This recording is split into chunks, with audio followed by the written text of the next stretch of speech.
Okay, now all of you give heading. Behavior of prism, comma lens, behavior of prism, comma lens, and spherical mirror. Behavior of prism, comma lens, and spherical mirror towards plane wavefront. Towards plane wavefront. Okay. First you write bit 1, case 1 नहीं तो लिखो, behavior of prism. Case 1 you write behavior of prism. Okay. After that leave some space, 6-7 lines. Next you write behavior of lens. Behavior of lens. Leave 5-6 lines, space छोड़ दो, and then again you write behavior of a spherical mirror. Behavior of a spherical mirror. Okay. So first what did I say? Behavior of prism to a plane wavefront. तो मान लो एक plane prism है, ऐसा है, ठीक, and a plane wavefront is to be incident. Plane wavefront will go like this. So ये जब wavefront यहाँ पहुंचेगा, इसको डेंसर मीडियम में बहुत डिस्टेंस ट्रेवल करना है, तो ये स्लो हो जाएगा कि स्पीड? स्लो, स्पीड कौन? ये वाला यहाँ तक देखो एयर में फटाफट आ जाएगा, ये डिस्टेंस भी कवर करने के लिए क्या बहुत कम टाइम लगेगा, तुरंत पार करके वो और आगे आ जाएगा। तो देखेंगे सबसे नीचे वाले को सबसे ज्यादा डेंसर मीडियम पार करना पड़ रहा है, तो वो सपोज यहाँ तक पहुंचा है, तब तक ये थोड़ा ऊपर पहुंच गया होगा, ये और आगे निकल गया होगा, और वो और भी। सो अभी जो वेवफ्रंट होगा it will be like this. So this is actually what? The refracted wavefront. Understanding or not? This is the refracted and this is incident. Plane wavefront. Clear? Or any doubt? Clear? उसके बाद क्या था? This is case 1. Second case is what? We in case of a lens. Suppose I am taking a convex lens like this. एक convex lens है, ठीक है? And a plane wavefront is to be incident. ठीक है, convex lens में plane wavefront अगर आएगा तो ठीक है. So what has to be done? जो मिडिल वाला पार्ट है उसको सबसे ज्यादा डेंसर कवर करना पड़ रहा है. ऊपर वाले के लिए जैसा है नीचे वाले के लिए भी सेम है. सो जो वेवफ्रंट निकलेगा वो कैसा होगा? ऐसा, क्योंकि ये देखो फटाफट अंदर पार करके आगे निकल गया होगा, वो भी बट ये जब तक यहाँ पहुंचेगा वो ऐसे. तो जब भी जो तुम्हारा रिफ्रैक्टेड वेवफ्रंट रहेगा it is actually what? Spherical. कैसा रहेगा? हाँ, तो refracted wavefront is spherical. This is your refracted wavefront. ठीक है, वहां पे इंक्लाइन हुआ, बस यहाँ पे खुद ही स्फेरिकल बन गया. Case 3 is of a mirror. तो एक मिरर लेता हूं, ठीक, and a plane wavefront is incident. सबसे पहले यहां तक ये पहुंच जाएगा, इसको यहां तक पहुंचने के लिए थोड़ा टाइम लगेगा कि नहीं? ये भी इक्वल टाइम में यहां पहुंच जाएगा. तो जो सबसे पहले पहुंचा वो रिफ्लेक्ट सबसे पहले होगा कि नहीं? जो लेट में पहुंचा वो लेट में रिफ्लेक्ट होगा. तो जो रिफ्लेक्टेड होगा वो ऑटोमेटिकली किस तरह का होगा? ये भी स्फेरिकल टाइप से आएगा, क्योंकि देखो ये जब तक यहाँ पहुंचे वो तुरंत जाके टक्कर मार के आगे आ चुका होगा, ये भी रिफ्लेक्ट होके आगे आ चुका होगा. So यहाँ पे this is actually what? Reflected wavefront. Understood? Those all were refracted and this is a reflected wavefront. तो ऐसे सोचना है. Clear? Next all of you give heading Doppler's effect in light. Doppler's effect in light. Right? According to this effect, comma, whenever there is a relative motion,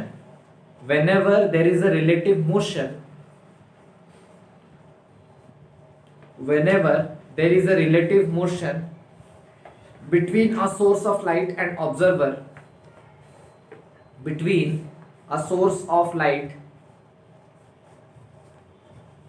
and observer, between a source of light and observer, comma, the apparent frequency of light, comma, the apparent frequency of light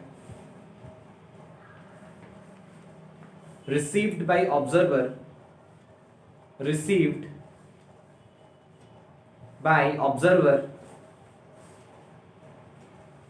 is different from the, is different from the true frequency of light, is different from the true frequency of light emitted, true frequency of light emitted actually from the source of light, emitted actually from the source of light.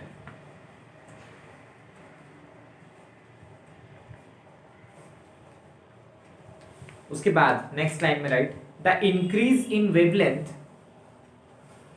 the increase in wavelength due to Doppler's effect, the increase in wavelength due to Doppler's effect is called redshift, is called redshift.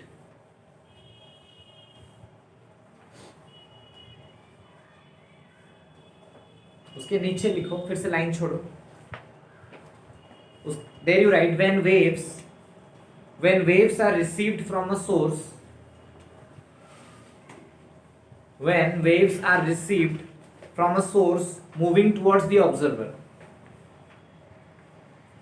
from a source moving towards the observer, comma, there is apparent decrease in wavelength, there is apparent decrease in wavelength, and this is referred as blue shift. There is apparent decrease in wavelength and this is called blue shift.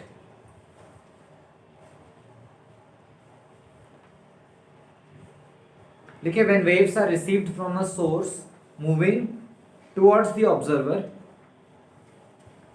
an apparent decrease in wavelength is observed called blue shift. Next you write,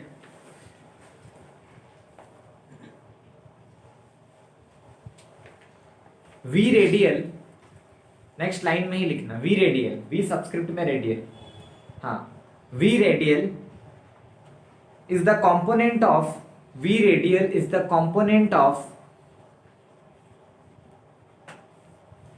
V radial is the component of source velocity,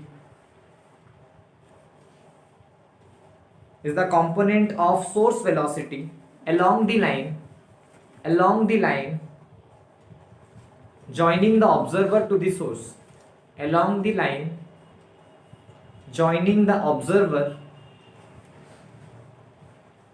to the source, relative to the observer, to the source relative to the observer. Okay, उसके नीचे लिखो, V radial is considered positive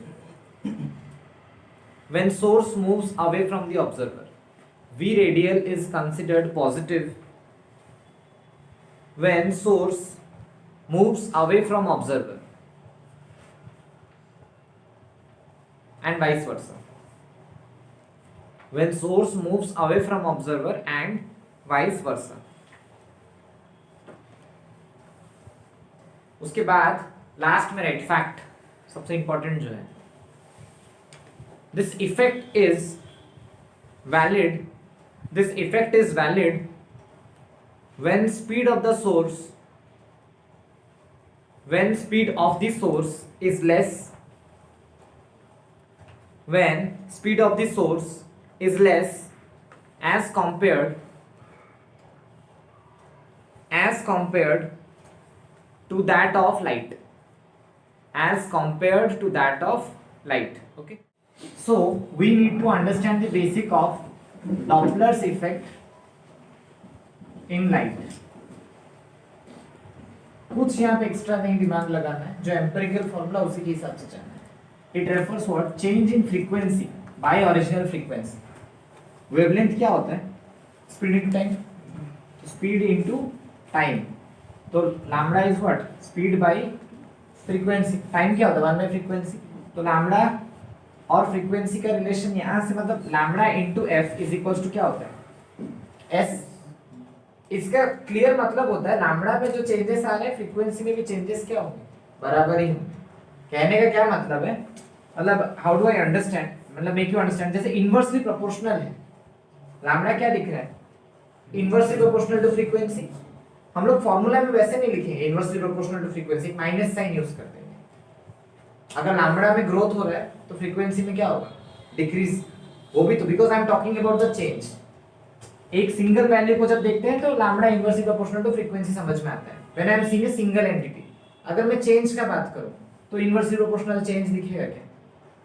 change minus में दिखेगा। सोचो तो किसी का growth हुआ तो किसी का लॉस होगा। तो यहाँ पे change in frequency by original frequency is equals to change in wavelength by original wavelength तो लिखूंगा, बट क्या लगाऊंगा? अगर ये बढ़ा होगा तो ये डेफिनेटली घटा होगा। इज इक्वल्स टू प्रोपोर्शनलिटी किसके साथ है? डिपेंड किसके ऊपर करता है? स्पीड के ऊपर। तो is nothing but v radian by c, speed of light. ठीक है। v रेडियन क्या होता है? सोर्स का velocity but along the line joining the observer। मतलब मान लो सोर्स ये है, ऑब्जर्वर इधर है, ठीक। सोर्स सोचो उधर जा रहा था वेलोसिटी v के साथ। इन दोनों का लाइन ज्वाइन करो, कहां पे आ रहा है? ऐसे। तो ये थीटा करो, तो v का हमें कौन सा कंपोनेंट चाहिए? v cos theta. This is nothing but what? v radian.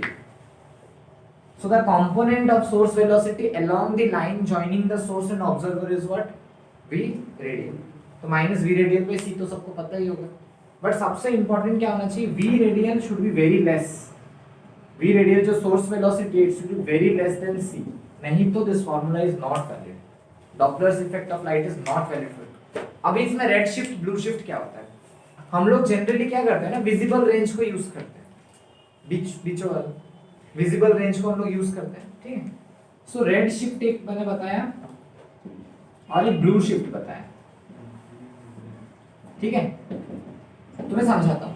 अभी सोचो ऑब्जर्वर, सोर्स ऑब्जर्वर के पास जा रहा है और लाइट भी अपने स्पीड से जा रहा था, बट अभी सोर्स भी पास जा रहा है ऑब्जर्वर का। मतलब लाइट जल्दी पहुंचेगा कि लेट होगा? जल्दी पहुंचेगा। जो भी चीज का डिस्टेंस कम है वहां पे हायर वेवलेंथ चाहिए कि lower wavelength? Low. higher wavelength is used to travel higher distance, lower wavelength is used to travel lower distance। sunset और sunrise में क्यों दिखता है red? because red light has, क्यों red दिखता है? because blue पहुंच ही नहीं पाता हम तक, blue is unable to reach us। तो red can reach us। scatter तो सभी हुए हैं, blue भी scatter हुआ है, red भी scatter हुआ है, सारे scatter हुए हैं। blue का tendency थोड़ा ज्यादा रहता है scattering के लिए, but everything has got scattered। क्योंकि डे टाइम में क्या खाली आसमान ब्लू दिखता है, कोई कोई पार्ट में तो रेड पैचेस भी तो दिखते हैं ना। So everything is scattered but red is able to reach because of its higher wavelength. वो ज्यादा डिस्टेंस ट्रैवल कर लेता है, ब्लू नहीं करता है। Similarly when a source is moving towards observer, distance come distance को अगर ट्रैवल करना है तो आराम से कौन ट्रैवल कर सकता है? कम वेवलेंथ वाला चीज। तो कम वेवलेंथ किसका है? ब्लू। तो उसको बोलते हैं blue shift. When source is moving towards observer, visible range जो होता है इस इट्स वेवलेंथ डिक्रीजेस। तो wavelength of lambda of visible light क्या हो गया? Decreases towards blue. डिक्रीज होके कहां तक पहुंच जाता है? ब्लू के पास। तो that's why it is called blue shift. But whenever your source is moving away from observer, distance बढ़ जा रहा है। डिस्टेंस अगर बढ़ जा रहा है तो हमें कौन सा वेवलेंथ होने से बेटर होगा? Higher wavelength. तो उस टाइम पे कौन होगा? Red shift. तो लैम्बडा ऑफ विजिबल लाइट क्या होगा यहाँ पे?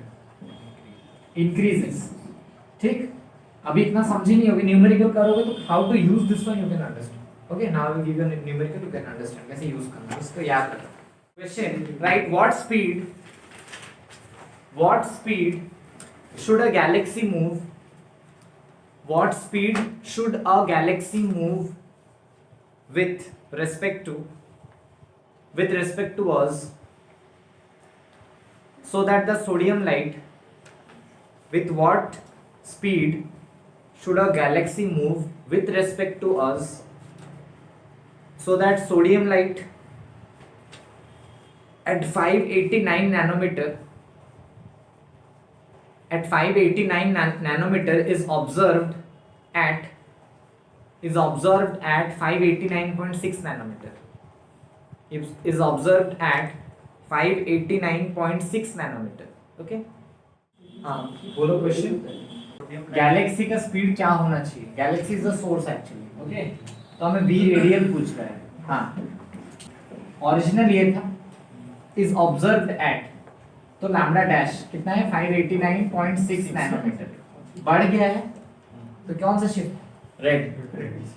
Red shift because wavelength is what increasing है ना. डेल्टा एल पता करो, फाइनल माइनस इनिशियल, तो this is how much 0.6 nanometre. तो minus delta lambda by lambda is what minus v radial by c. Easy question तो है. 0.6 nanometre by 589 is equals to v radial by c. क्या है 3 into 10 to the power 8. Multiply करो 3 into 10 to the power 8 into 0.6 by 589. This much meter per second. ठीक. Next all of you give heading interference of light. Interference of light.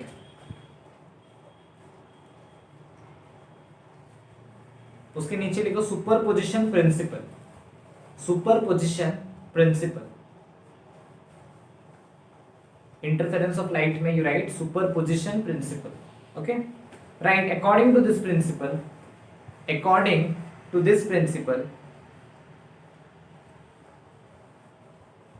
comma at a particular point, according to this principle, comma at a particular point in the medium, at a particular point in the medium, the resultant displacement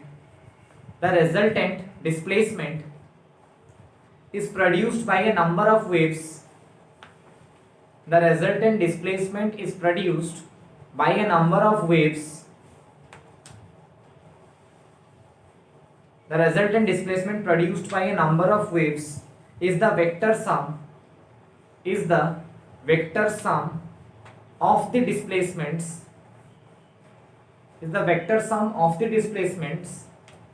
by each of the waves.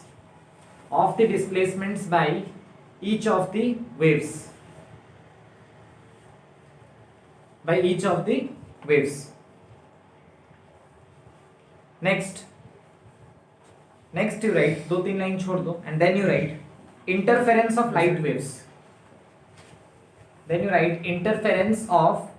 waves.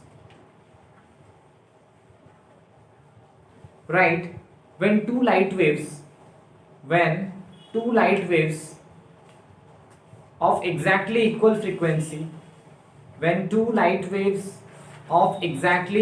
frequency having constant phase difference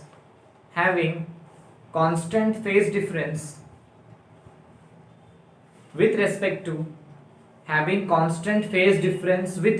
to time traveled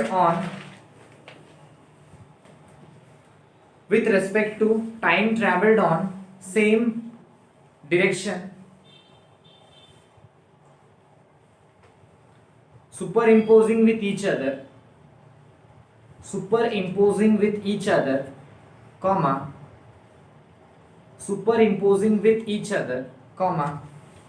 then intensity of resultant wave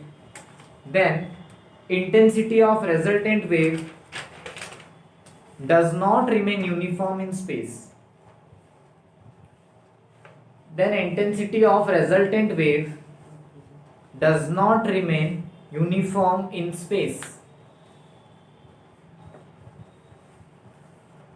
उसके बाद you write the phenomenon of formation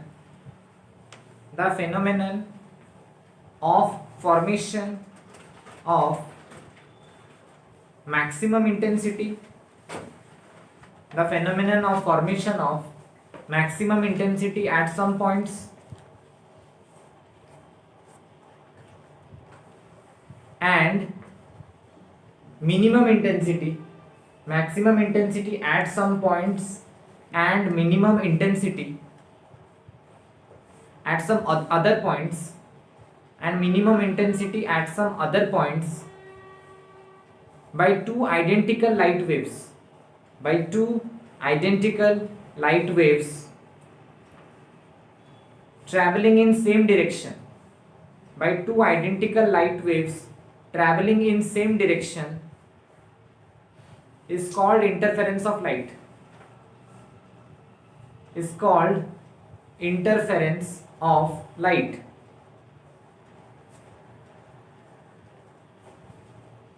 Is called interference of light.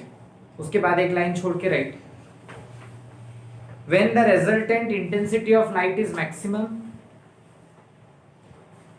when the resultant intensity of the light is maximum, when the resultant intensity of the light is maximum, it is said to be constructive. It is said to be constructive. And when the resultant intensity is minimum, and when the resultant intensity is minimum, it is said to be destructive.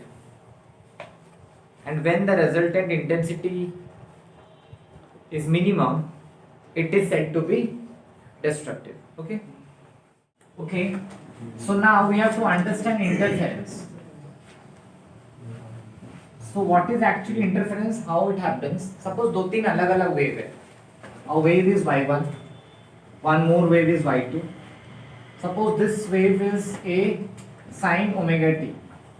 ठीक है. दूसरा wave का मान लो amplitude अलग है b और phase भी अलग है, तो sin omega t plus five. समझ गया ना? दो अलग अलग वेव से उसका एम्पलीट्यूड a इसका b है, उसका sin ओमेगा t, इसका उससे भी फेज अलग. मतलब वर्स्ट केस हो गया. इससे तो और कुछ अलग नहीं हो सकता ना, एम्पलीट्यूड भी अलग, फेज भी अलग. सोचो ये दोनों इंटरफेरेंस किसी कहीं जानना है कोई पॉइंट पे, so we get the resultant by adding both of them. अगर 3 4 होता है तो y1 + y2 + y3 + y4. So at any place we can जज a wave by the resultant of all the displacements. तो उसी को बोलते हैं superposition. Superposition means what? Adding up all the displacement of different waves at that point. So I will use this thing.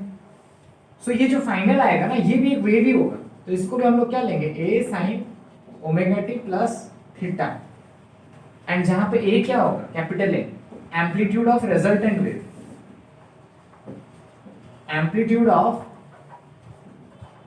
Resultant wave. And theta क्या होगा? Phase of the resultant wave, phase of resultant wave. समझ में आया? Okay fine. So when I add both of them, so y is equals to y1 + y2, a sin omega t plus b sin omega t plus five. अब अगर खोल देंगे तो a sin omega t plus इसको खोलेंगे तो क्या होगा? b sin a cos b plus cos a sin b. ठीक. सो y is sin omega t कहाँ कहाँ दिख रहा है? देखो. So what I can write? A sin omega t plus b sin omega t cos phi plus b cos omega t sin phi. ठीक है. मुझे दिख रहा है कि फाइनल आंसर में sin ओमेगा t होना ही चाहिए. फाइनल आंसर में क्या? sin ओमेगा t होना ही चाहिए. तो sin ओमेगा t अगर चाहिए तो मुझे sin और cos को क्या निकालना पड़ेगा? कॉमन. तो sin ओमेगा t इन दोनों में, तो कैसे लिखूंगा? y is equals to a plus b cos phi sin omega t plus b sin phi को रख दो cos ओमेगा t. समझ में आया कि नहीं? a plus b cos phi को रखे तो क्या बचा? sin omega t, and b sin phi को रखे तो cos ओमेगा t. अभी देखो मैं क्या मैनिपुलेशन करूंगा, इसको मान लूंगा साइन के साथ कॉस आना चाहिए, तो ए कॉस थीटा, क्योंकि इसको खोलूंगा तो क्या दिखेगा, ए sign a cos b plus cos से साइन बी, तो sign omega T cos theta दिखता, और कॉस ओमेगा टी के साथ क्या दिखता, साइन थीटा, क्योंकि इसको खोलने से कैसे दिखेगा, sign a cos B cos से साइन बी, तो साइन ए तो ऑलरेडी है, तो कॉस बी क्या होता है कॉस थीटा, तो कॉस इसको क्या मान लिए a cos theta. Similarly cos omega t को रखे, जो बच गया उसको क्या मानेंगे, ए साइन थीटा, ऐसे मानना पड़ेगा। तो अभी वाई कैसे दिख रहा है जरा देखो, a cos theta sine omega t plus a sine theta cos omega t, ऐसे दिख रहा है। So now what I can take common, a common ले जाएंगे तो क्या बचेगा, sine a cos b plus cos a sine b, तो क्या हो जाएगा साइन ए प्लस बी, दिख रहा है ना रिजल्टेंट की तरह, दिख रहा है कि नहीं। बट यहाँ पे I got to know a cos theta is a plus b cos phi, this is equation 1, और ए साइन थीटा को क्या लिए, b sine phi, this one is equation 2। Squaring and adding both, 1 का square plus 2 का square करके add करो, क्या हो जाएगा, a square cos square theta plus a square sine square theta is equals to, इधर भी a plus b cos phi square plus b sine phi square. So now a square common लेने से sine square theta plus cos square theta is what 1, बचेगा क्या, खाली a square, इसको भी खोलेंगे, a square plus b square cos square phi plus 2ab cos phi, है ना, plus b square sine square phi, ठीक है। So now a square is equals to small a square रहा, इसमें और इसमें b स्क्वायर कॉमन लो, cos square phi plus sin square phi is how much 1 plus 2ab cos phi. So amplitude of resultant मिल गया कि नहीं, a square plus b square plus 2ab cos phi, कितना इजी फॉर्मूला है। अभी भी दो वेव जब ऐड हो रहा है और रिजल्टेंट पूछ रहा है, तो पहला वेव का एम्पलीट्यूड दूसरा वेव का एम्पलीट्यूड तो दिया ही होगा, तो a का स्क्वायर प्लस b का square plus 2 into a into b, और ये भी तो दिख रहा होगा ना, 30 डिग्री 60 डिग्री जो भी दिया होगा डायरेक्टली पुट कर देना। और हमें क्या चाहिए, हमें एम्पलीट्यूड तो मिल गया, और एक नया चीज क्या दिख रहा है, थीटा, जो कि फेज है, वो कैसे निकलेगा, we can get it by dividing 2 by 1, तो 2 by 1 करेंगे तो क्या होगा, a sin theta by a cos theta is equals to b sin phi by a plus b cos phi, है ना, कटा है, sin by cos is how much, tan theta is what, b sin phi by a plus b cos phi, तो theta is what, tan inverse of ये चीज, b sin phi by a plus b cos phi। Understood how to find theta also? So this is a basic amplitude और phase के बारे में पता चला, आगे इंटेंसिटी भी है, बहुत सारा चीज है, कंस्ट्रक्टिव डिस्ट्रक्टिव कैसा है वो सारे भी है, first note it down. Next we have to understand about intensity. Intensity is actually what, proportional to amplitude square, क्या होता है ना, प्रोपोर्शनल टू एम्पलीट्यूड स्क्वायर। तो अभी हमने दो वेव लिया था, y1 was what, a sin omega t and y2 was what, b sin omega t plus 5। तो पहला वाले का इंटेंसिटी क्या हो जाएगा, प्रोपोर्शनल टू a स्क्वायर, दूसरे का क्या हो जाएगा, प्रोपोर्शनल टू b स्क्वायर, अपना अपना एम्पलीट्यूड। जब प्रोपोर्शनलिटी हटाएंगे तो क्या हो जाएगा, k a square and this one is k b square, ठीक। And now I what I got, resultant amplitude is root over of a square plus b square plus 2ab cos 5, root को उधर लो, a square is what, small a square small b square plus 2ab cos 5, ठीक है। सो अभी समझो resultant intensity जो होगा I proportional to क्या हो जाएगा, a स्क्वायर, I क्या होगा, प्रोपोर्शनल टू a स्क्वायर, तो I इक्वल्स टू क्या लिख सकते हैं हम लोग, k a स्क्वायर, होगा कि नहीं होगा, तो a स्क्वायर के जगह में मैं क्या लिख सकता हूँ यहाँ पे, I by k, a square के जगह में क्या लिख सकते हैं, I1 by k, plus i2/k plus 2 into a की जगह क्या लिख सकते हैं, i1/k का रूट, i1/k का रूट, b की जगह में i2/k का रूट cos फाई। समझ रहे हो कि नहीं, i2 है, k को इधर ला बाई के, b क्या हो जाएगा रूट ओवर इधर आएगा। सो नाउ हर जगह से k कटेगा, root k into root k भी क्या होता है k, तो कट जाएगा कि नहीं। So i is nothing but resultant is i1 plus i2 plus 2 root over of i1 i2 cos phi। This is the formula for resultant intensity. But यहाँ पे मैंने दो चीजें बताई, एक था कंस्ट्रक्टिव, एक था destructive. So one is your destructive interference और एक क्या था constructive, constructive interference. So in constructive interference what should become, ये जो cos phi है, this cos phi should attain what maximum value. cos का मैक्सिमम वैल्यू क्या होता है 1, मैक्सिमम ना कंस्ट्रक्टिव हो रहा है कि नहीं, जुड़ रहा है, तो मैक्सिमम cos phi 1 होना चाहिए। तो phi क्या हो सकता है 0 डिग्री, या तो 2 पाई, या तो 4 पाई, या तो 6 पाई डॉट डॉट, क्योंकि cos 2 पाई भी 1, cos 4 पाई भी 1। तो phi का एक लॉजिक हमें मिल गया n पाई, क्या हो सकता है 2n पाई इनफैक्ट, होगा कि नहीं, where n can be 0, 1, 2 and so on. 2 into 2 कर देंगे तो 4, 2 into 1 करेंगे तो 2, 2 into 3 करेंगे तो 6। यहाँ पे एक इंपॉर्टेंट चीज हम लोग को समझना है, जो कि होता है फेज डिफरेंस और पाथ डिफरेंस का रिलेशन। Path difference is equals to, sorry, phase difference is nothing but equals to 2 pi by lambda into path difference.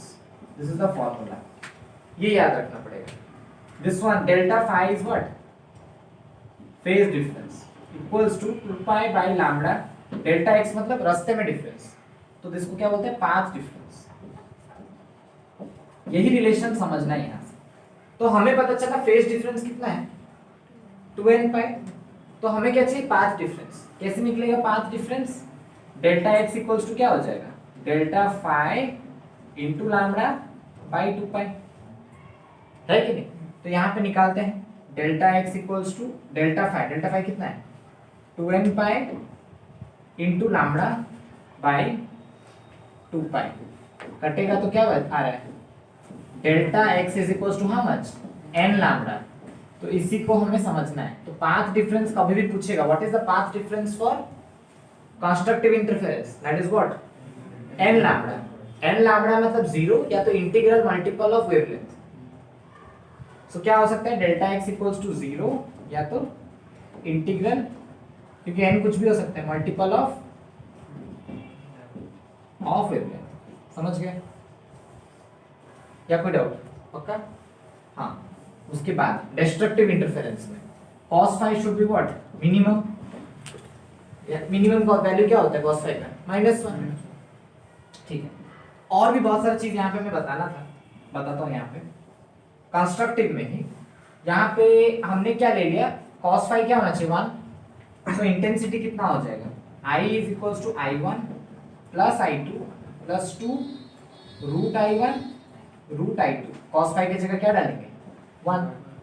So now I can be written as, थोड़ा ध्यान से समझो, I1 को root I1 का square नहीं लिख सकते, I2 को रूट I2 का स्क्वायर लिख सकते हो, plus 2 root I1 root I2। कैसे लिख रहे हैं a square plus b square plus 2ab।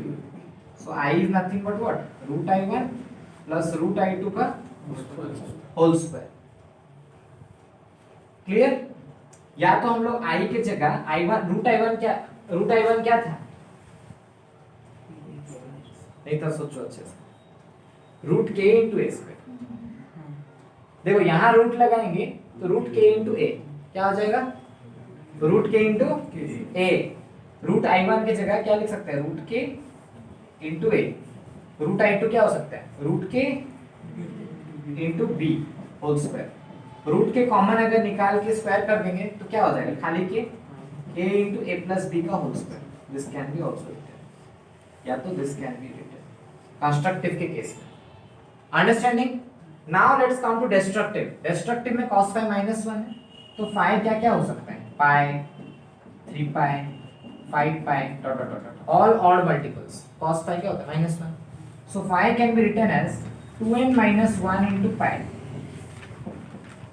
where n is 1 2 3 and so on n को 1 लो 2 into 1 minus 1 कितना आ रहा है खाली पाई n को 2 लो 2 into 2 4 minus 1 3 पाई 3 लो 5 पाई समझ रहे हो तो यहाँ पे डेल्टा x जब निकालेंगे that will be what lambda into delta phi by 2 pi so lambda into delta phi कितना है 2n minus 1 पाई बाय 2 पाई पाई पाई कटा that is what 2n minus 1 into lambda by 2 so this is actually what your path difference क्या है ये path difference जैसे यहाँ पे आया था ना path difference ठीक है उसके बाद if we find out intensity over here तो क्या हो जाएगा root i1 minus root i2 का होल स्क्वायर क्योंकि cos phi की जगह में क्या डालेंगे -1 तो a square plus b square minus 2ab होगा so that will come like that या तो हम i को क्या लिख सकते हैं i resultant is k a minus b का whole square so either of these formulas can be used is everything is coming in frame ठीक है so this is idea about constructive destructive interference यहाँ खत्म नहीं हुआ है और भी है but you have to write this down